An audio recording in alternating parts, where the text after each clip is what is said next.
Well, it is truly good to be here with you this morning. I feel thankful to be here this morning and in much need of your prayers this morning. We have been talking in the book of Matthew about those Beatitudes, and we were talking about the commandment that thou shalt not kill. And when Jesus was speaking to his disciples, and that's one of the things that I want you to put in the forefront of your mind this morning. In Matthew chapter 5, he's talking to disciples, brothers and sisters in Christ, is what we are this morning. And Jesus had a very special message for his disciples. Now, he goes on and he tells us in Matthew chapter 5 that these disciples, in their lives, they're to be the light of the world. And it says in verse 16, let your light so shine before men that they may see your good works and glorify your Father which is in heaven. Now, he proceeds from that thought to a group of people who understand, I think they understand the law. And what they think they understand about the law. And he tells them that the scribes and the Pharisees, I believe, that are presenting this law or teaching it, they're not teaching the law as it should be. They're misrepresenting the law. And Jesus goes on and he tells them, as we were in the verse last time, verse 21, he says, you've heard that it was said by them of old time that thou shalt not kill, and whoever shall kill shall be in danger of the judgment. Well, that's a true statement. That's the 10 Commandments. And Jesus goes on. Remember, we went to Matthew, and he clarifies that and says, those that commit murder, that's what that's about, is murder. And we talked about different ways that we can kill. But what's under consideration here is murder. Murder comes from the heart. It's a lust of the flesh. It's fueled by anger. And once again this morning, I'm going to speak about the anger that he has under consideration. Now, some of you are sitting there saying, well, boy, he sure is beating this anger thing to death. But I want to ask you something. You examine your life, even today. Is anger something from time to time when things, for whatever reason, and we're in the wrong spirit, anger can be a problem today, even for us. You know, we look at TV and we can see political actions and things, and we can be very invested in certain types of things. And boy, when they go the way they shouldn't, it can fuel a little fire in your heart, can't it? Quickly. And it can be fueled into anger. And anger is one of the most important things in our lives that can be destruction.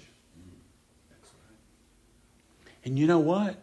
In a sweet little Bethel spot, I'm so thankful to be amongst the folks that love the Lord and love their brothers and sisters like this little place does. But you know, you have something in you, the flesh, in which we can be in the flesh and anger be fueled in us, and we can kill relationships with anger. You can. Literally. And it has happened in the church. And more than that, Jesus is telling us that anger is the very root of murder. Anger is. So how you deal with your anger is very important in what Jesus was wanting his disciples to do, and that is to glorify your Father which is in heaven. You can't glorify God when you're in a state of anger. Now, and he says you're in danger. We said that means liable. If you commit murder, you're liable. You're deserving of judgment. And that was done in those days by the Sanhedrin. And death was the penalty for murder.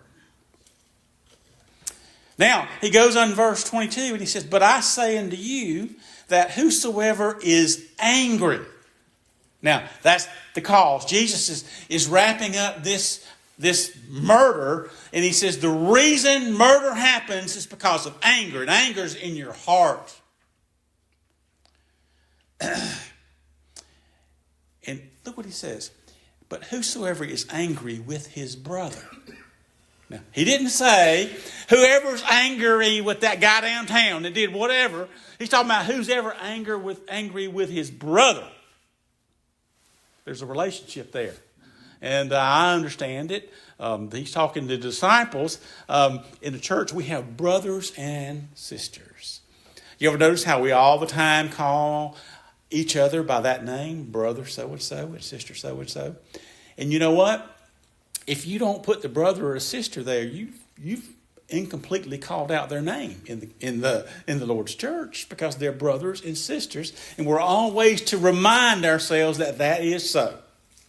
And there's a way we treat each other which expounds even to our neighbors, because Jesus tells us something in the Old Testament. Remember this verse? I just want to remind you. It's always good to go back and remind you that the law, remember, it taught that you ought not hate or be angry with your brother. And in Leviticus chapter 19, it says, in verse 17, thou shalt not hate thy brother in thine heart. So that hatred comes from our heart. Even back in the Old Testament, it was taught that that's where that anger to commit murder would come from. And you read the Old Testament and you'll find out that is so. And he says, thou shalt in any wise rebuke thy neighbor and not suffer sin upon him. You know, it's good for us to rebuke one another when we're not in the Spirit and doing things that we shouldn't do. Especially when we're angry. But let me ask you a question. Is it hard to listen to somebody when somebody's in your mind, you got so angry and you built it up inside your heart and you're just fuming, and somebody comes along and says, you ought not be angry with your brother? Sometimes that's not received very well in the flesh.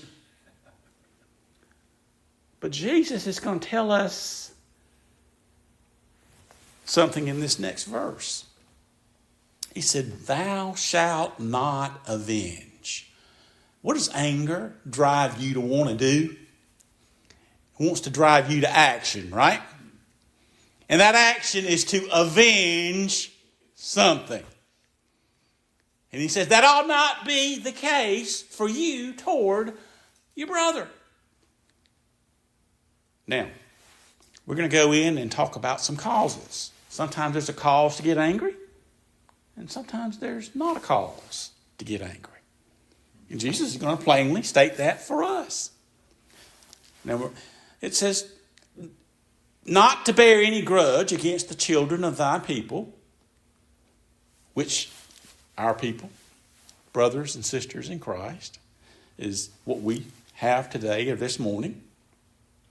But thou shalt love thy neighbor as thyself.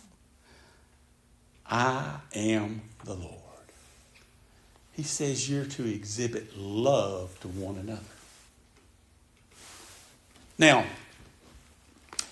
in Mark chapter 12, he presents something to someone that's called, a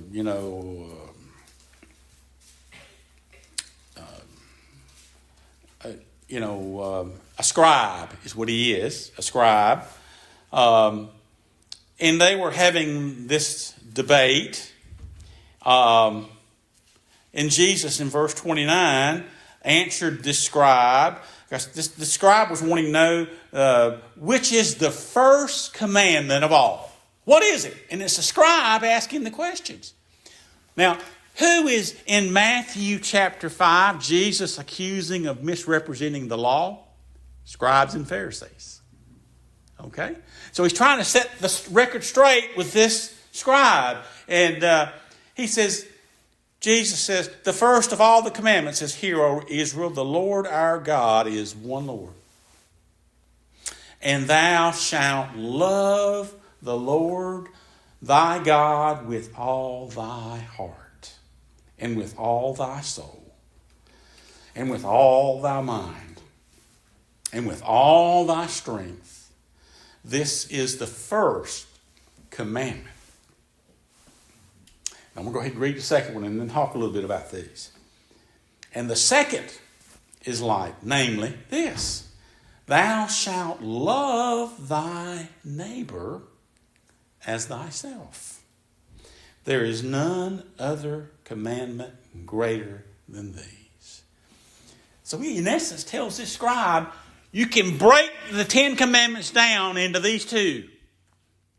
And it's all about loving one another and loving your neighbor as yourself and loving God with your whole heart. Now let me ask you this.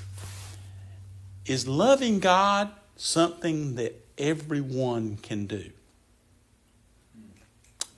Good question. And the answer is no. Not everybody can love God that way. And you know why? Some people are not of God.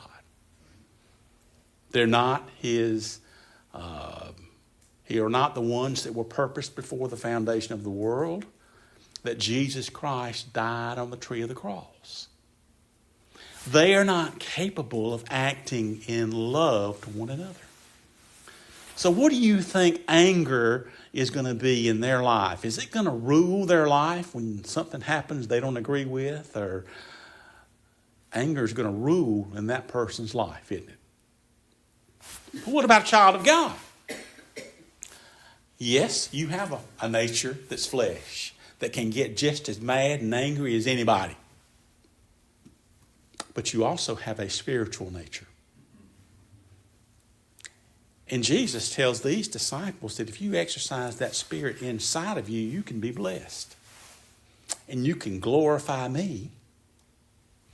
In essence, by mortifying the flesh and living your life as a disciple, my disciple, doing my word, being obedient, you can glorify the Father which is above. Now, we got one that's capable and one is not capable. In the children of Israel, what did you have? You had some people that were capable and some people that were not capable. So you got two groups. They respond differently. Sometimes they look very much alike in their anger. But those that are of God, that have been born again, are not always that way. As Paul said, sometimes he does the things that God commanded him to do, but sometimes Even when he wants to do what God says, his flesh nature takes over. And we can get angry. Okay? I just want to present that. Okay? So, love is the denominator. Now, when you're walking around this world and you have a heart and an attitude of loving God, it's going to be easy to love your neighbor as yourself. But if we don't have a love for God, it's going to make the things we do very much, how should I put it? Can we come to this place of worship this morning and be at all or something going wrong in our life and us not be spiritual? And we can just come and walk in the doors in this service, but we not really be here? We can. We're kind of doing it out of man's expectation that we need to come here this morning because we're a member of this church, but we're not all here. We're not doing it from the heart. The Pharisees and the scribes were the religious people. They served the law.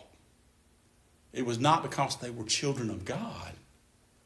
They were going through the outward motions of those 10 commandments to make themselves righteous in men's eyes. A child of God doesn't try to do that. It happens from the inside, from the heart. And those things are exhibited on the outside in the way that we act in this life in God's kingdom. Now, let's read, because everything in this verse starts with anger. I want you to notice there's a connection. It starts with anger. And he says, "But I say unto you, whosoever is angry with his brother without a cause shall be in danger of the judgment." You know what he just said? If you're one that lets anger get a hold of you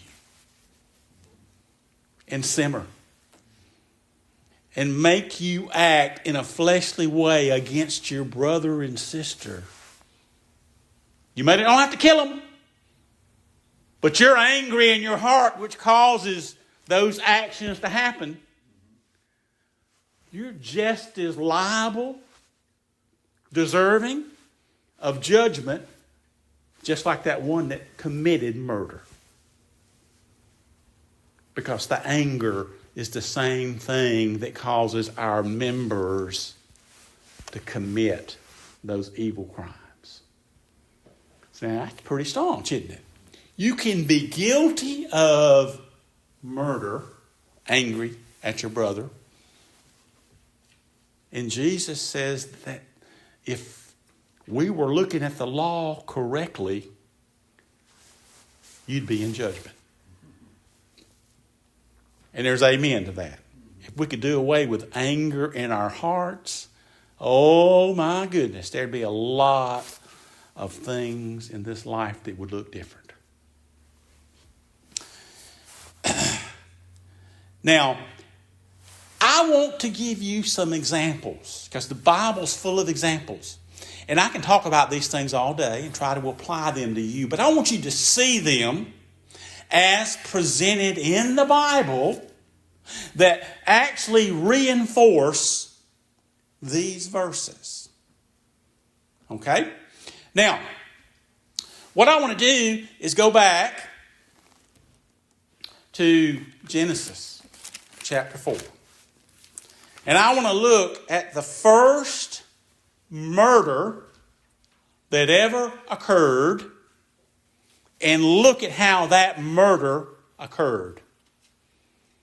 It's amazing to go back after we're looking at that verse about the thing that we've talked about, murder and the anger that comes from the heart to make one do that.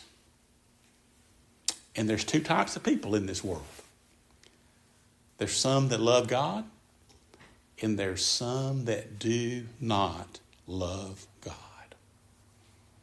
And we're going to see a direct contrast here between these two. It says in chapter 4 that Adam knew his wife, Eve, and she conceived and bare Cain, and said, I have gotten the man from the Lord. And she again bare his brother Abel. And Abel was a keeper of sheep, but Cain was a tiller of the ground. Now, Adam and Eve were blessed to have two sons. Now, this is not long after the transgression, relatively. Right after, no sooner than all that takes place, they're having children. And what did we say in Romans? Our sin nature passes to our children. Look how quickly that manifests itself in these two boys' lives. And in the process of time, it came to pass, Cain brought of the fruit of the ground an offering into the Lord. Now, tell me this. When we had the worship in the law service, was there not sacrifices that involved grain? It was. So those sacrifices would come to be something that they would practice. It is. So he's a tiller of the field, and he's that fruit of the ground, he's offering it unto the Lord. But I want to draw a comparison. I want to make you think. As we walked in that door this morning, remember, there's two ways a child of God can walk in that door. Loving the Lord with his whole heart. And wanting to glorify God the Father. Can we do that when we got something harboring in our heart? Like anger. Ephesians says something about anger that I want to bring out since I just thought of it. In Ephesians chapter 4,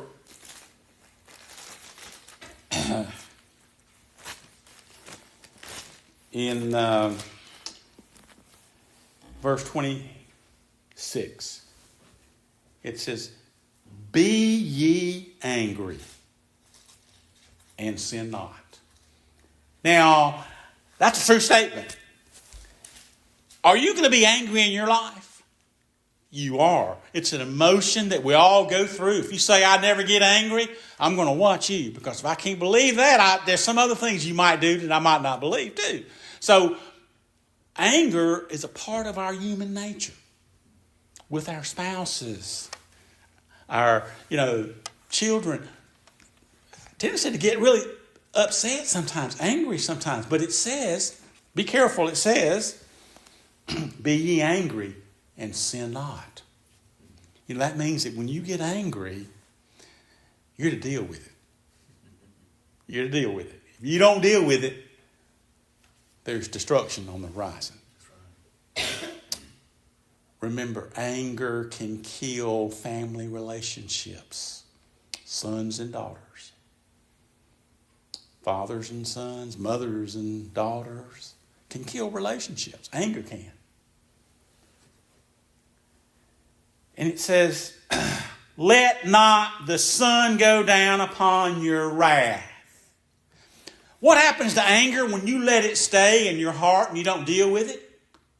Oh, it gets to be wrath. There's a bitterness, a root. And if you don't deal with it, the root keeps growing.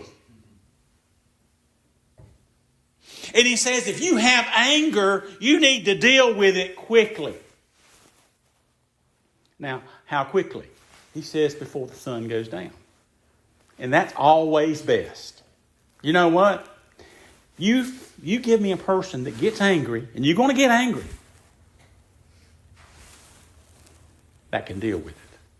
And the way they deal with it is, that's not what I should be. We should automatically think of the Lord Jesus Christ and what he's done for you. Sinners by nature. By grace, you're saved. And our purpose in this life is, as he just told us, is to be obedient and try to glorify the Father which is in heaven. Those things that we have to be cognizant of in our mind, that's not who we are as a child of God. And our anger is not good for us. I read my Bible. I need to have some verses that I need to read to verify that that's not the way I should be. This is one of the ones you should read, because when you get angry, don't let it simmer. And you're not loving God with all your heart, your whole heart, your strength. And you're not loving your neighbor as yourself, as Jesus tells his disciples to do. Now, this one Cain brought the offering from the field, because he was a tiller of the ground. And Abel, he also brought of the firstling of his flock and of the fat thereof. And the Lord had respect unto Abel and to his offering. Now, we got to look at this verse and understand it properly. When the Lord has respect to Abel, it is going to be clear. The New Testament tells us that Cain is of the evil one. He's not a child of God. That's what the New Testament tells us. And Abel is one that is a child of God, that was purposed before the world ever began, and God loved. And when he had respect, he's having respect to the one he loved, Abel.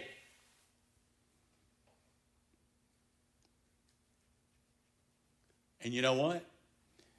God first loved Abel is because it is the reason Abel now loves the Lord. What he does is going to come from the heart toward a love for God. A lot of folks would say that because he gave that blood offering, it was a more perfect sacrifice than what Cain offered. That's maybe true, because Jesus Christ came to shed his blood. But you know, both of these offerings were required in the law service. So I think it's not solely because of what was offered, but it's a part of it. But Abel had God's respect first. And it says, then to his offering.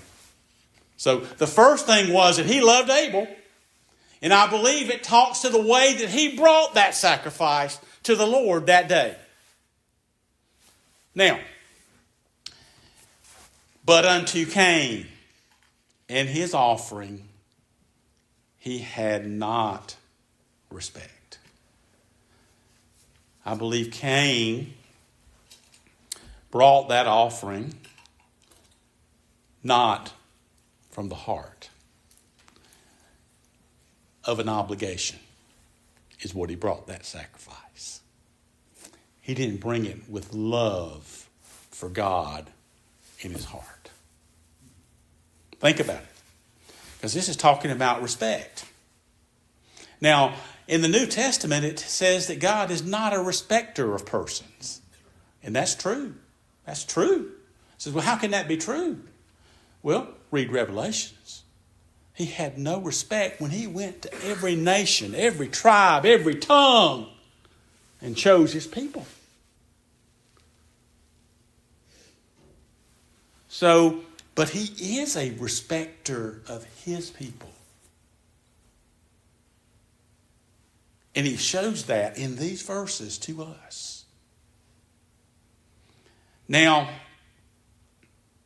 Cain, I believe, was one of those two types of individual. One of those who do not love God. Think about it now as we go through this. The first thing he's going to be mad at is God himself. It says, to Cain and his offering he had not respect, and Cain was very wroth, and his countenance fell. Cain got angry. He got angry because the Lord didn't accept this offering. And the Lord said to Cain, "Why art thou wroth?" He's mad at God. And he's mad at his brother because of the respect that God showed his brother. Now, let me ask you this. Any of y'all ever gone through, you ever had siblings? I know some of y'all have siblings. Some of you will say, well, there's not a jealous bone in my body. But have you ever gone through your childhood where one child was preferred or had respect, had a little bit more priority over another, it seemed, in your eye? You get mad. You get mad. Sometimes you might even get angry.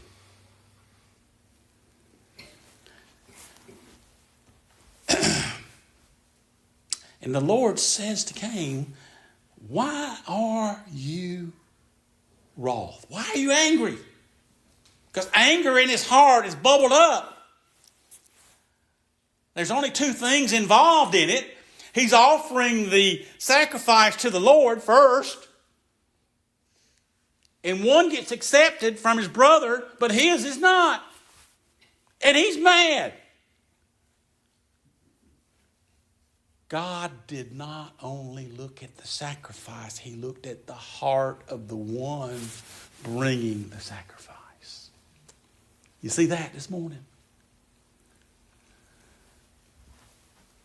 Now, we're not in this situation like Cain, but it's just as capable of happening to us when we come in the wrong manner in the kingdom of God. There's no blessings in that. Now, Cain, he says, "And why is thou countenance fallen?" And he says, "If thou doest well, thou shalt not be accepted." If thou doest well, shalt thou not be accepted. In other words, he's saying, if your sacrifices are all about, in those days, the person with the sacrifice and presenting them unto the Lord. Especially these first, they're significant of that. And he said that, and if thou doest not well. Now, tell me, what didn't he do well in a natural way? Well, just like Abel, he got his sacrifice, he gathered it, and he submitted it to the Lord, didn't he? Just as Abel, who took that blood sacrifice animal and submitted it to the Lord. They both did the same thing. So something that was different. It's the heart of the individual who did not love God, and he's mad. He's angry. He's angry. You showed me somebody in this world who's angry at, religion and everything that it stands for, and goes and does the evil things that they do in this life. It's for the same two reasons. The fleshly anger in their heart, which is uncontrollable for the natural man. Now,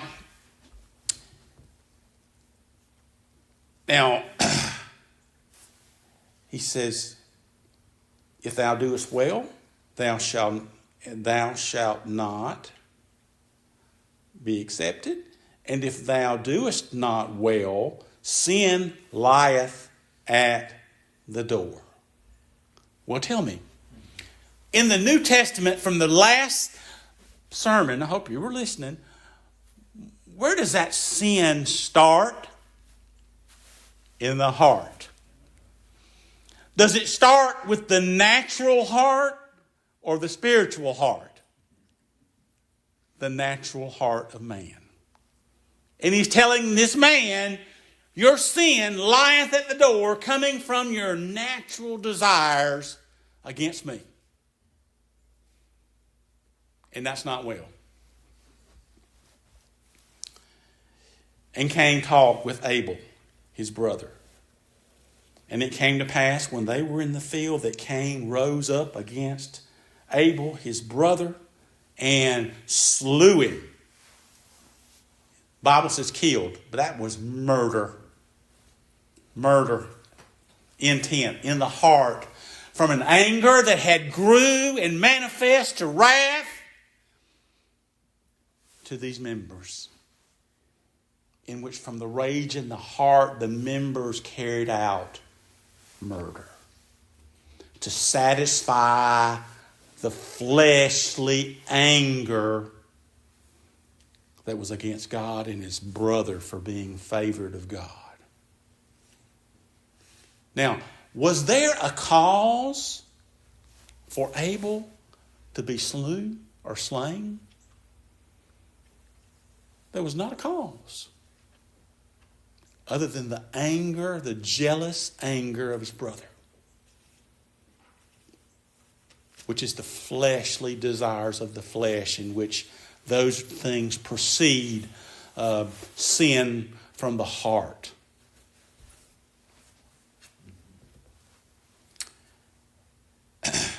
And the Lord said unto Cain, where is Abel my brother? And he said, I know not. Am I my brother's keeper? Well now, the Lord knows everything, and he knows exactly what's happened to his brother. And what does Cain do right in the face of God? Am I my brother's keeper? Isn't that something to say to the Lord? Have you noticed some people in this world, and I don't want to be a judge, but there's some people in this world that will talk about God and to God in his face by the things they say and the things they do and have no regret for it? Our prison system is full of people like that. Full of people like that. So he has no respect toward God, no love toward God. He's just killed his brother. There's no remorse in his heart. Cold-blooded murder from anger in the heart. Destruction.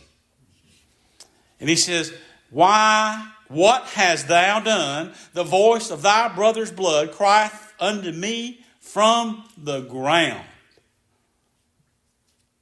He said, you've shed your brother's blood, and it's crying out to me now.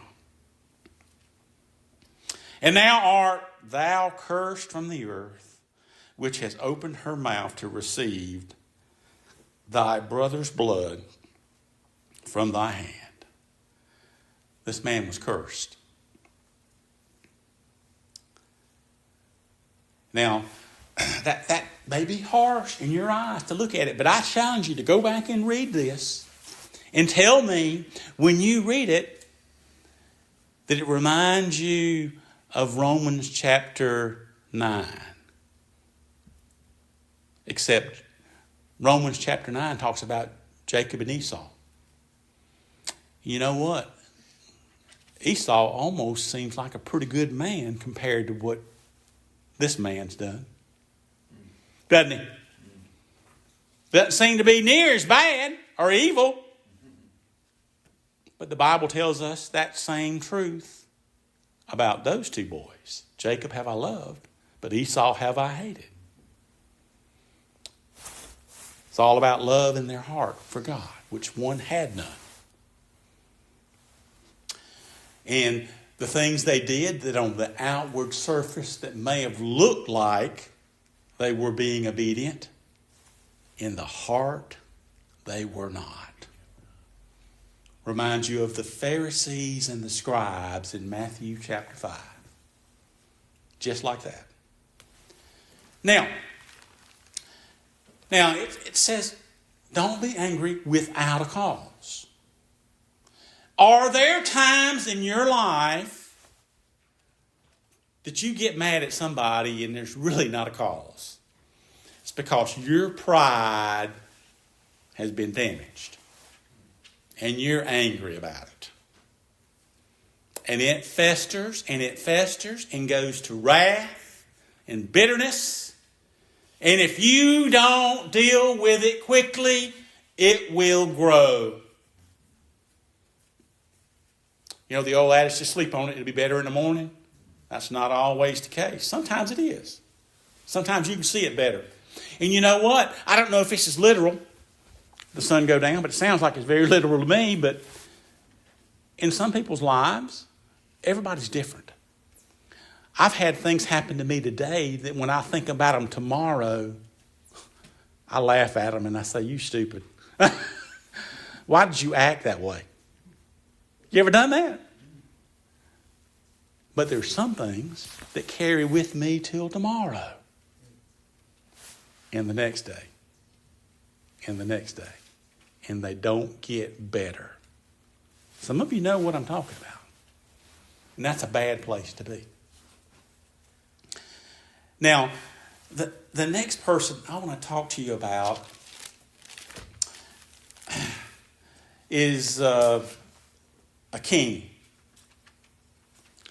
And this king is a man by the name of Saul. Now, Saul is talked about in 1 Samuel chapter 9. Remember, the children of Israel, they wanted a king. They wanted to be like all the other countries. They wanted a king.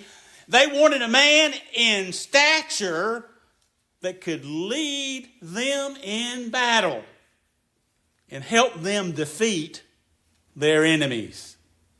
So they wanted a man, not just a man. They wanted a man that was in stature to do that. And it talks about Saul's qualities in chapter 9. Let me read you this. It talks about he was a Benjamite, a mighty man of power.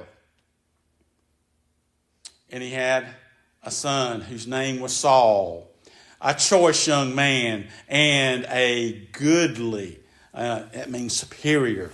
And there was not among the children of Israel a goodlier person than he. From his shoulders and upward, he was higher than any other people. That tells me this man was the right man if you're looking for stature for the job to lead this country. And the Lord chose this man.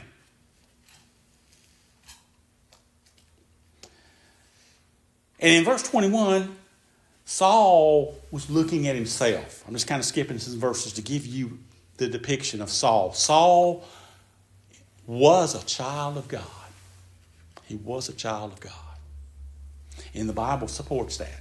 Now, these verses support it. And Saul answered when they were talking about himself. He says, am I not a Benjamite, the smallest of the tribes of Israel? In my family, the least of all the families of the tribe of Benjamin? Wherefore then thou speakest to me? Why are you asking me to be king? I'm not qualified. Now, does that sound like Saul in his later years?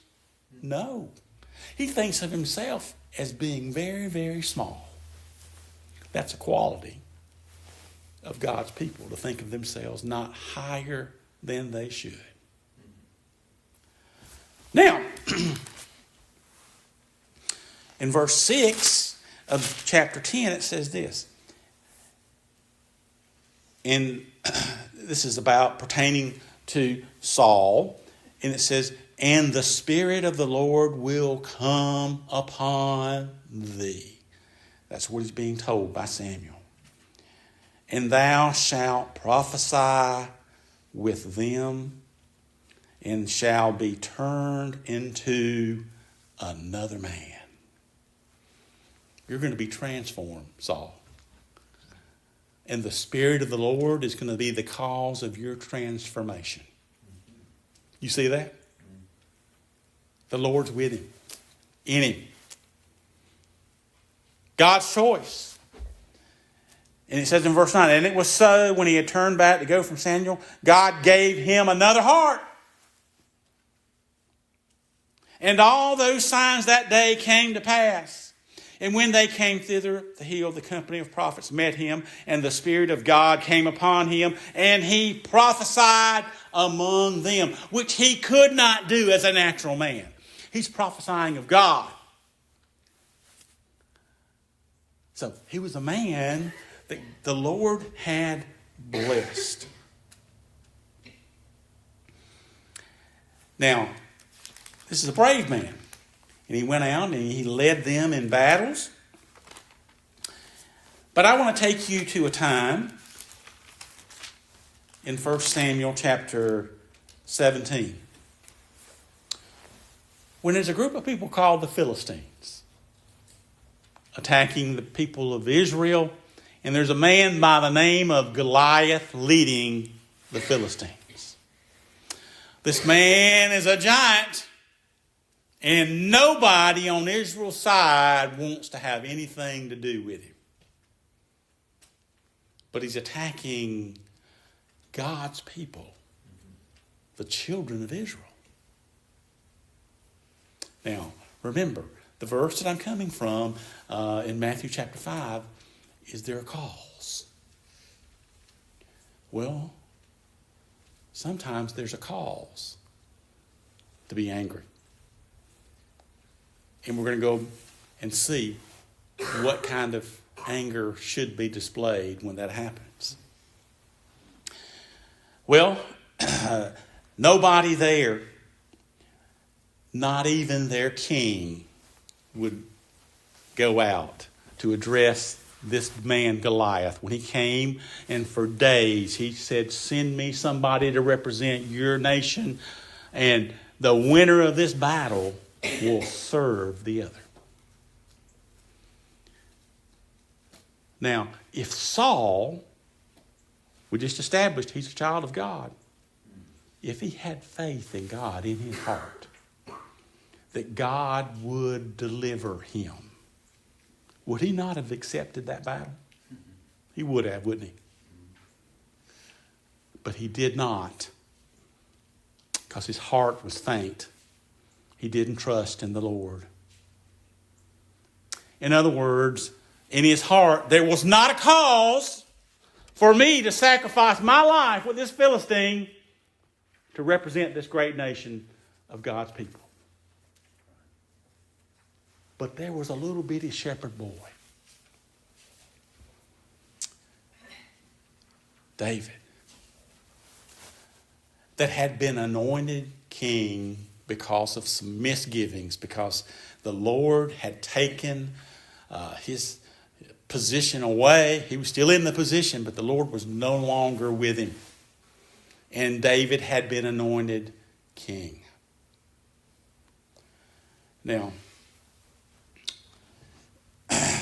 this little boy volunteers, and he says in a verse that is there not a cause? That's what he says. David said, what have I now done? That's when his brothers try to talk him out of it. He goes and talks to his brothers, and his brothers say, you know what? You're just prideful, and you're wanting to come out here and see this battle, and you're saying these things, and you really don't mean them, and you're just trying to attract some attention. And he says, what have I done? Is there not a cause? This boy, youngster, is willing to fight for the nation of Israel. And you know what? He doesn't have the spears and the shields that the regular fighters do. He has a slingshot and 5 shiny stones. And he has God on his side. And there's a cause. And he goes and defeats this giant Goliath.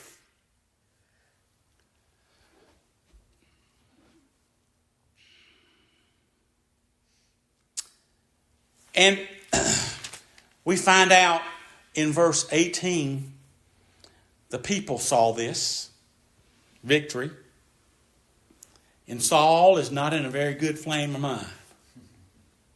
He's in a fleshly frame of mind. Defeated. This little boy went out and did what I should have done. And now the people of Israel are saying that Saul has slain his thousands, but David his 10,000s. And I don't think David's slain 10,000 at this point, but that's what they said. You know those words? You ever heard this story before?